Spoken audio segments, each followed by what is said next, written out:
A moment of silence for a man gunned down in the line of duty. Trooper Cameron Ponder was killed late last night after pulling over a Missouri man for speeding. Ponder was a U.S. Navy veteran and a native of Rineyville, Kentucky. Now we continue to follow the developing story out of Kentucky as questions still remain as to what made a man open fire on a state trooper. Here's what we know right now from investigators.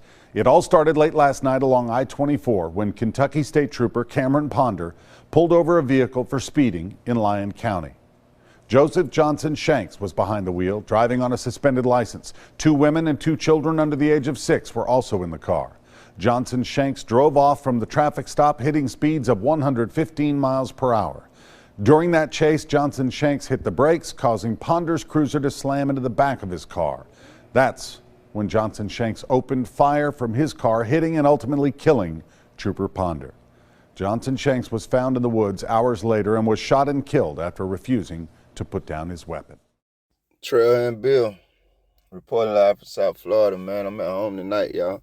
Honestly, these be the most peaceful videos I do, even more peaceful than when I go to my favorite park, but that shit just hurt my heart to hear, family. I can't, listen, right is right and wrong is wrong. I mean, from the beginning to the end. I mean, we're going to hear the rest of the story together and find out what happens, but shit, before I talk y'all head off, let's just do that first, man. Damn. Tonight, News Channel 5's Todd Walker has uncovered new information about Johnson Shanks and his past. And Todd, you've also found a video he reportedly posted before he was killed.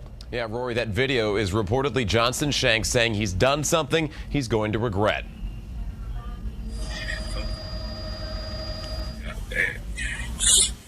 I did something I ain't made to.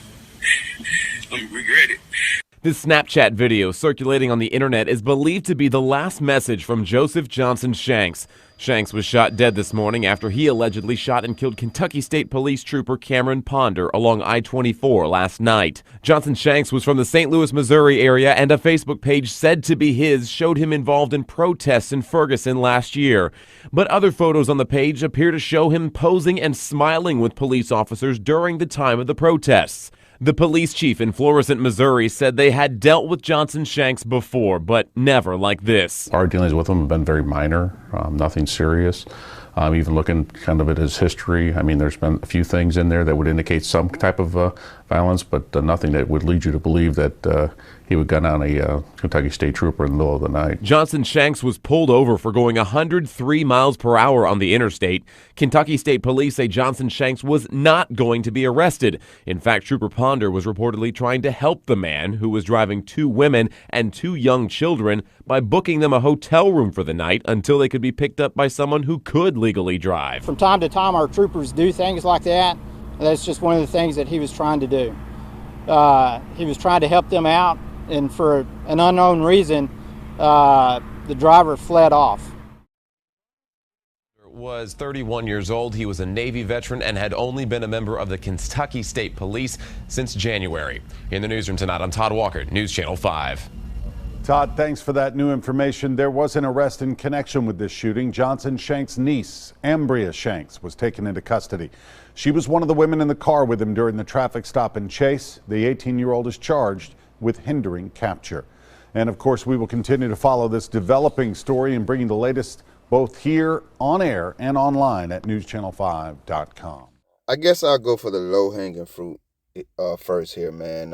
His niece, 18-year-old niece that got arrested. I don't know anything more about this case than you guys do. If you watch my channel, you know that already. If you're new here, we just watch these videos, man. We watch a little bit of them first to get a base feel for what's going on. Then we watch the rest of them, and then I talk about them. So yes, the majority of the video will be my commentary. Thank you for joining us.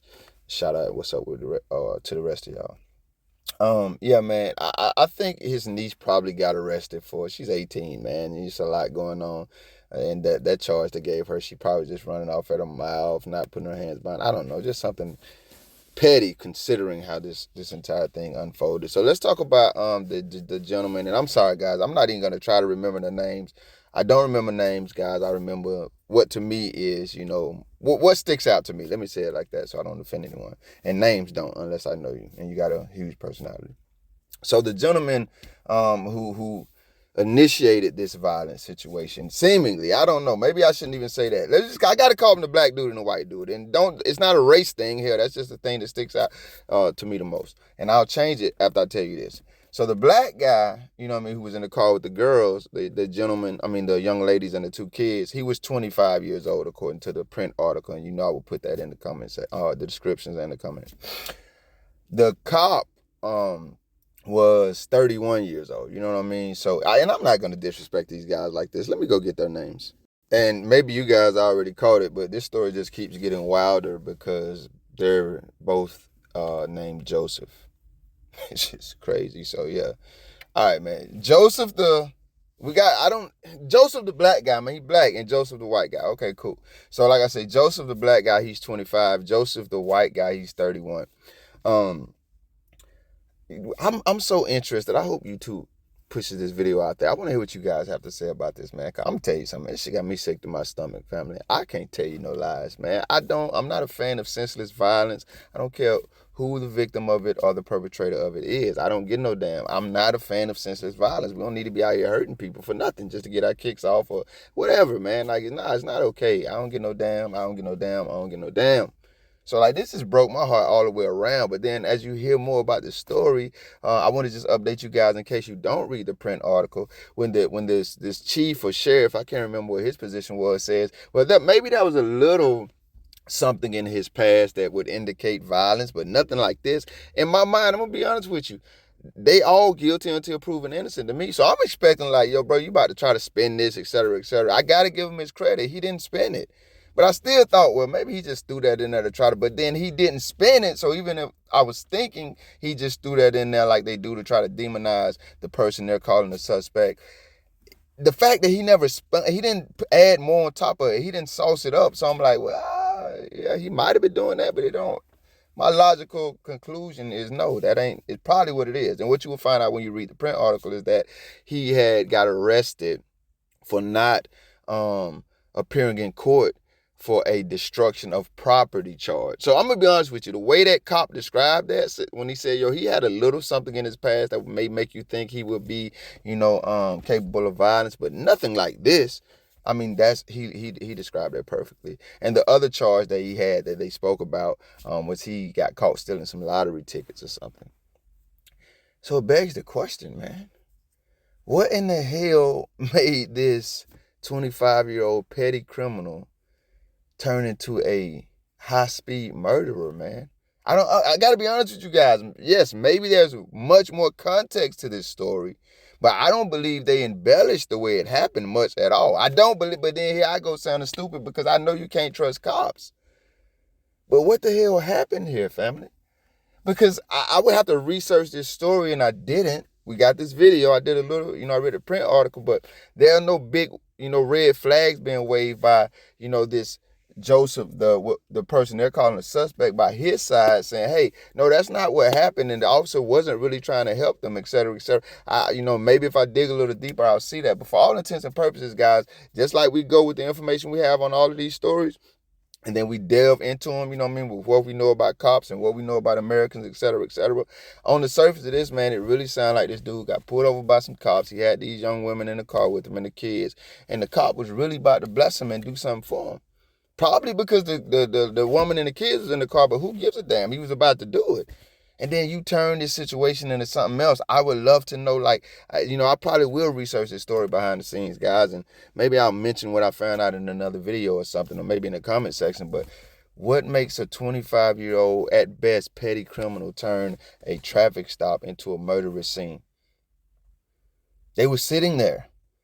So, maybe he was thinking that when the cop gave him the story, and if this may be the case, and cops, this is where I do got to give it to you guys at, man.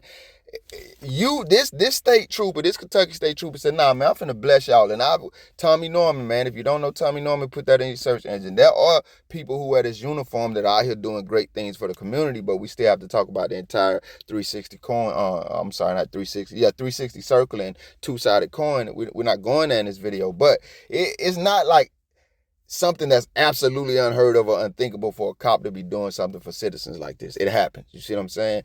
But maybe because of how terrorist cops are, this gentleman really, who we don't know what was going on. You got something in the car. We don't know, bro. I ain't trying to put nothing on your jack. I'm saying we don't know. But maybe you're thinking when he goes back to the car and sits down in it and he's trying to do whatever he's doing, because that's what the cops are telling us.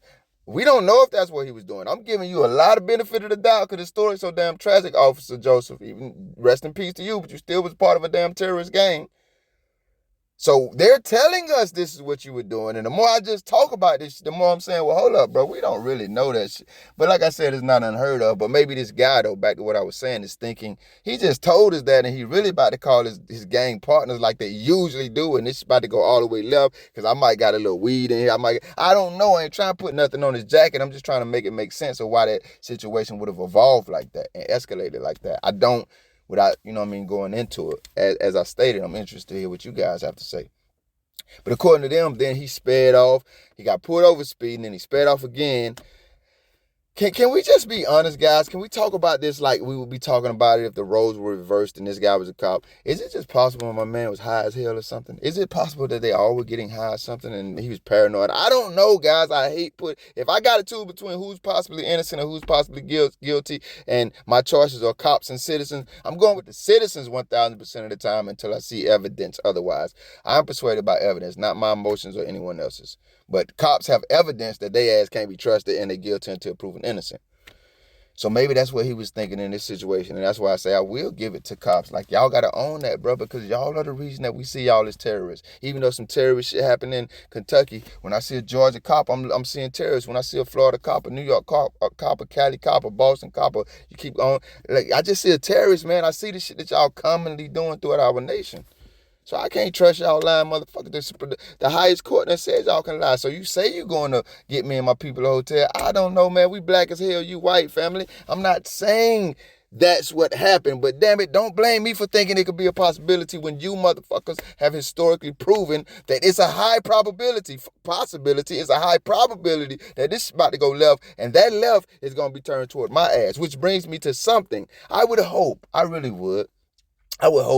Trooper Joseph, you've only been on the job 8 months, big dog. I would hope that they're telling the truth about what happened in this situation. I'm going to tell you why. For no other reason, sir, than this right here. The last time we was in Kentucky, some of your comrades, some of your co-conspirating gang partners had a young lady and her 2 children on the side of the road and damn near killed them.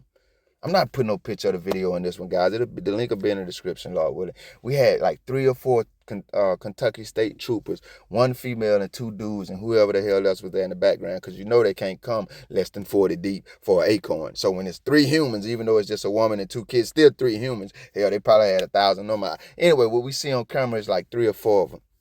They damn near killed that lady and her kids. So when I seen this and they were like, he was about to get him a room, I said, well, bro, you lost your life and this other dude lost his life. But at least you were up there redeeming Kentucky for the last shit we saw when we was up there, fam.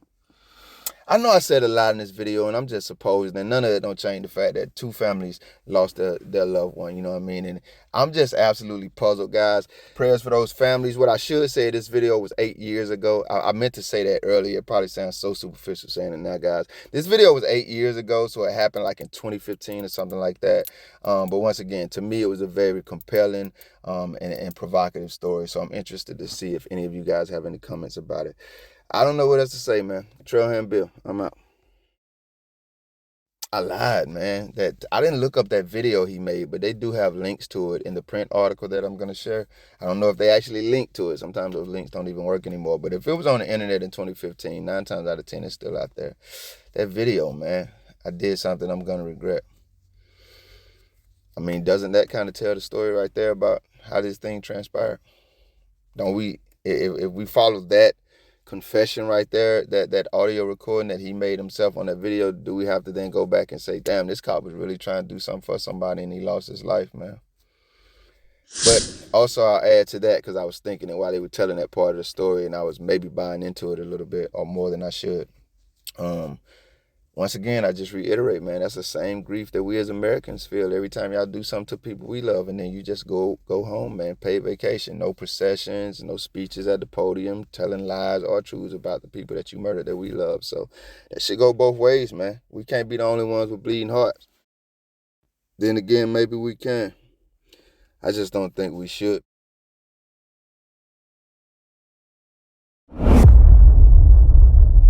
Thank you if you made it this far. If you liked the video, feel free to hit that thumbs up button. I greatly appreciate it. If you care to go a little further than that, maybe even subscribe, hit the notification bell. Check out a few of the other videos on the channel. Either way, y'all be safe.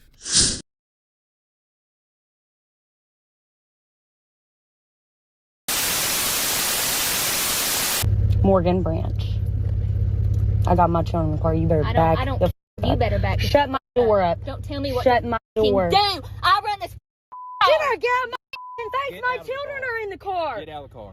I can't. This is a standard with no e-brake.